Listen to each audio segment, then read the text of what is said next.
Hi good morning जी। चलिए अब हम लोग करते हैं पार्ट 5 सॉल्यूशंस का।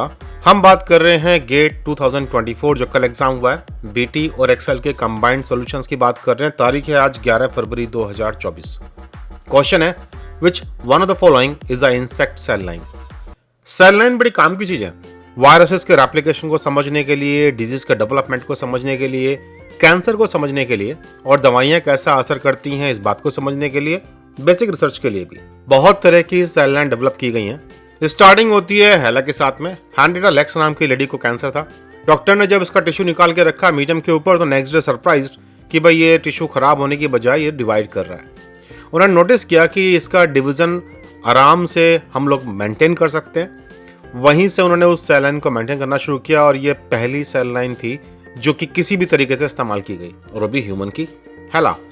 आज की तारीख में हमने बहुत तरह के सेल लाइन क्रिएट कर रखे हैं, इंसेक्ट्स की, बर्ड्स की, मैमल्स की, रेप्टाइल्स की, यहाँ तक कि टिश्यू के हिसाब से भी।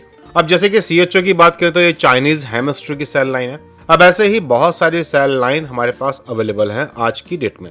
अगर मैं इंसेक्ट्स की बात करूं तो खास तौर से जो आर्थ्रोपोड बोर्न वायरसेस होते हैं या पैरासाइट्स होते हैं उनको स्टडी करने के लिए सेल लाइन बड़ी काम आती है। जैसे मच्छर की C636 डेंगू वगैरह वायरस को ग्रो करने के लिए, या फिर RML12, AP61, MOS55, PP9, SF9। ऐसे ही बहुत सारी ह्यूमन की एम्ब्रियोनिक सेल्स हैं जैसे कि हैक, हेला, हैप G2 और A549 ये ह्यूमन की लंग कैंसर सेल हैं। तो माउस की भी सेल हैं, मंकी की भी सेल हैं। ये अलग अलग cell lines as per the need हम लोग इस्तेमाल करते हैं। तो क्योंकि यहाँ इंसेक्ट सेल लाइन का पूछा हुआ था तो भाई SF9 है इसका करेक्ट आंसर, जो कि इंसेक्ट की सेल लाइन है। अब आती बात दूसरे क्वेश्चन के, which virus have single standard genome. Genome के पॉइंट ऑफ व्यू से कई तरीके से क्लासिफाई किए गए हैं। वायरसेस के पास सिंगल स्टैंडर्ड DNA या सिंगल स्टैंडर्ड RNA या फिर डबल स्टैंडर्ड DNA या डबल स्टैंडर्ड RNA हो सकता है जीनोम के रूप में। अब यहाँ पर जितने भी वायरस दिए गए हैं, लैम्डा, फाइका 174, M13 और T7, ये सब वायरस अल्टीमेटली ई कोलाई को इन्फेक्ट करने वाले वायरस हैं। लैम्डा का जीनोम डबल स्टैंडर्ड DNA होता है, फाइका 174 का सिंगल स्टैंडर्ड DNA, M13 का सिंगल स्टैंडर्ड DNA और T7 का डबल स्टैंडर्ड DNA। तो ये दो ऑप्शन है जो इसके लिए करेक्ट। यहाँ पर इस बात पर भी ध्यान देना जरूरी है कि बाल्टीमोर का क्लासिफिकेशन हमें पता होना चाहिए और हमें ह्यूमन के भी एग्जाम्पल्स पता होने चाहिए कि भाई सिंगल स्टैंडर्ड में भी माइनस और प्लस स्टैंड के कौन कौन से एग्जाम्पल है। अब जैसे कि इन्फ्लुएंजा वायरस को ले लीजिए ना, जो फ्लू करता है, ये माइनस सेंस का RNA स्टैंड है। HIV प्लस सेंस का RNA स्टैंड जीनोम वाला है। हेपेटाइटिस B का वायरस डबल स्टैंड DNA है।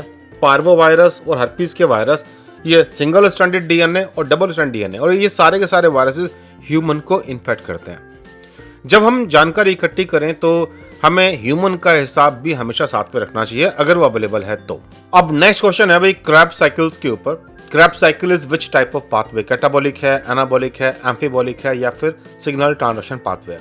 ऑल रोड लीड्स टू रोम। किसी जमाने में ये कहावत बड़ी मशहूर थी जब रोम का साम्राज्य पूरी दुनिया में फैला हुआ था। मतलब किसी भी रोड पे आप चढ़ जाओ, घूम फिर के आप रोम ही पहुंच जाओगे। ज्यादातर रोड्स रोम ने ही बनाई थी अपने ट्रेड स्थापित करने के लिए। क्रैब साइकिल की स्टोरी ऐसी है, ये कह लीजिए ये सेंट्रल हब ऑफ मेटाबॉलिज्म है। चाहे अमीनो एसिड हो, कार्बोहाइड्रेट हो, फैटी एसिड हो, अल्टीमेटली उसे यहां तक पहुंचना पड़ेगा।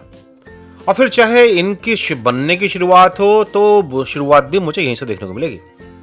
अब जैसे पायरुवेट्स थे, मैलेट डायरेक्ट बन सकता है, तो अल्फा कीटोग्लूटरेट ग्लूटामेट बना करके प्यूरिन्स या फिर डिफरेंट काइंड के अमीनो एसिड्स बना सकता है। ये जो सिट्रिक एसिड साइकिल है जिसे आप क्रैब साइकिल भी कहते हो, ये सिर्फ कैटाबॉलिक पाथवे नहीं है, ये एक तरह की एम्फीबॉलिक पाथवे है। जरूरत पड़ने के हिसाब से काम करती है। इसके इंटरमीडिएट कई सारे और मॉलिक्यूल्स बनाने में रोल निभाते हैं। ये एनाबॉलिक भी है और ये कैटाबॉलिक भी है, इसलिए इस पाथवे को हम लोग एम्फीबॉलिक पाथवे बोलते हैं और इसे हम लोग सेंट्रल हब ऑफ मेटाबॉलिज्म भी कहते हैं।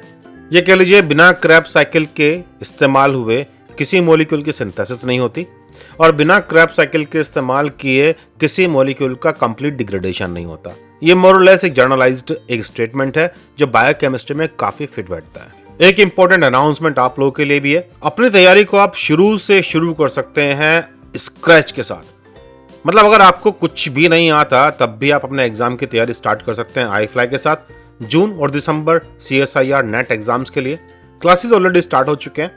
आप भी अगर क्लास ज्वाइन करना चाहते हैं तो मुझे व्हाट्सअप कर सकते हैं 9013902981। साथ ही गेट 2025, ICMR JRF और DBT JRF के लिए भी iFly ज्वाइन कर सकते हैं। अगर आपके मन में कोई भी सवाल है तो आप मुझे व्हाट्सएप कर सकते हैं 9013902981। चलिए फिर जल्द ही मिलते हैं और क्वेश्चनों के सॉल्यूशन के साथ। Bye bye.